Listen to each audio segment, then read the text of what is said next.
Most women dream of fairy tale romances, and while it's fairly uncommon, back in 1977, a simple vacation turned into a life-changing event for Jane Gillespie, an Australian woman. Jane found herself living in a real-life fairy tale when she met and fell in love with a kindergarten teacher who turned out to be the Prince of Bali. Despite the societal challenges, she was determined to make their relationship work. So, how did she navigate these dramatic changes? And what was her life been like since then? Before we answer these questions, please like this video and subscribe to the channel. Now, let's get right into the story. In 1977, 23-year-old Jane Gillespie was ready to take some time off of work to vacation in Bali after recently graduating from a university in Sydney with a degree in child psychology. Jane had heard Bali was a great place to relax and forget whatever worries one might have, and after just completing a university degree, she was ready for some well-deserved vacation in the summer sun. So, armed with longing for a relaxing summer, Jane began a journey that led her to the picturesque town of Ubud. While there, they checked into the Pure Saraswati bungalows, a serene retreat nestled on royal palace grounds. The hotel, draped in lush gardens that glistened with every shade of green, was a marvel of Balinese architecture that radiated tranquility and elegance. Prince Chokorda Raka Kirtiasa frequented the hotel because he loved mingling with international visitors, sharing his knowledge of Balinese life and culture. The prince was a strikingly handsome young man who immediately captivated Jane's attention. In addition to that, he was charismatic and well-traveled and had also previously visited Australia. Slowly, the connection between them became palpable. As they conversed, Prince Raka discovered she was a kindergarten teacher, leading him to reveal his own involvement in a local children's theater group. Excited by the prospect of having someone else on the team, the prince extended an invitation to join him, and the young Jane willingly accepted. As they exchanged stories, Jane began to feel an undeniable bond, one that transcended titles and positions. To her, he was simply a magnetic individual offering a glimpse into a world she might never have explored otherwise. Unfortunately, their time together was fleeting, as her holiday soon came to an end. Though her stay in Bali lasted just 2 weeks, it left an unfillable void in her heart. Back in Sydney, the quiet life she had envisioned seemed increasingly out of place.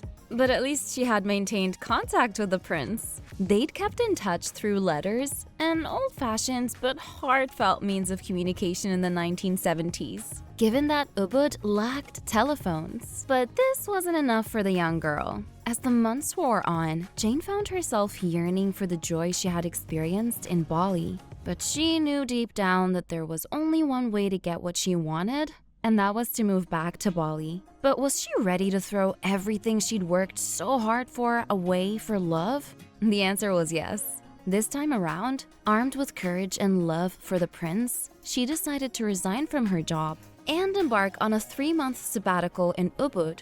In addition to that, fueled by her passion for children's literature, she was going to use this time to write a children's book in an effort to embrace the happiness she had once known. When she arrived, 6 months had passed since their last meeting, but to her delight, the prince greeted her as if no time had elapsed. Their deep connection convinced Jane that their love was enduring, and when the prince eventually proposed, she eagerly accepted. However, the path to marriage wasn't straightforward. Jane's Australian passport was confiscated, and she had to be cleared by Interpol before they could wed. Luckily, her background check came clean, but Raka's family wasn't as welcoming as Jane's had been. Joining the Balinese royal family was challenging. The family preferred members to marry within their own ranks and religion. And not only was Jane a foreigner, she also wasn't of royal blood. However, because she genuinely loved Raka and would do anything for him, she agreed to convert to Hinduism. Following this, she became Princess Jero Astri Kirtiasa, with Jero meaning from the palace, and Astri meaning perfect. Their wedding in May 1978 was a modest yet meaningful celebration, even gracing the cover of the Weekly. Since then, they've had 3 children together. But Jane's transition from city life to rural life was far from easy. Granted, even though she'd spent her entire life in Sydney and was used to the readily available amenities, She never felt like she truly belonged in the city. But this was a completely different ballgame. She'd left behind her life in Australia, moving to Bali where the palace lacked modern conveniences like running water, electricity, and even a phone. Plus, there was the constant scrutiny which Jane thought was a little too intense. Then there was the issue of the tooth filing ceremony, which was meant to prevent her from being mistaken for a demon in heaven. Before she tied the knot with Raka, she'd been asked to cut 12 inches off her hair and even had her eyebrows shaved in respect to tradition. But the tooth filing ceremony genuinely terrified Jane, causing her to initially avoid it. Additionally, the lack of modern amenities like plumbing and the palace's communal living arrangements added to her discomfort. The new princess had to adapt to sharing the palace with Raka's stepmother, older brother, his wife, and their children. And she felt confined by the need for permission to leave. After a year, when their first son was born, the family moved to a home outside Ubud, still without modern conveniences. Possibly sensing her discomfort, Raka agreed for them to move back to Australia for a while. So, before their second son was born, they returned to Sydney for 12 years, wanting their children to experience both Balinese and Australian cultures. In addition to that, the couple also wanted their children to pursue an education in Australia. During this time, they welcomed a daughter, Maya, and once their children came of age, the family returned to Bali. However, Raka still missed Bali. Not only did he have to leave his princely duties back home, but he also had to undertake menial jobs like gardening and being a waiter to pay the bills. As soon as the 12th year was over, the entire family moved back to Bali where they finally settled down. In 2017, Jane finally participated in the tooth filing ceremony alongside her eldest grandson. For her, it was more symbolic than painful, thanks to her husband's gentle encouragement. Today, Raka is deeply involved in royal duties, and Jane reflects on her journey with a mix of pride and nostalgia. But their story was far from over.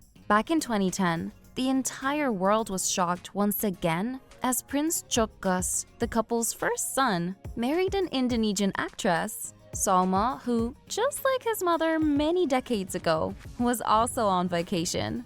The duo immediately fell in love, and soon after, they tied the knot.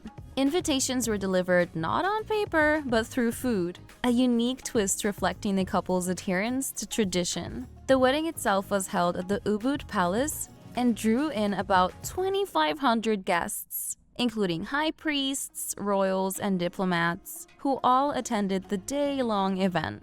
The ceremony was a vibrant tapestry of rituals, including fertility rites and elaborate processions.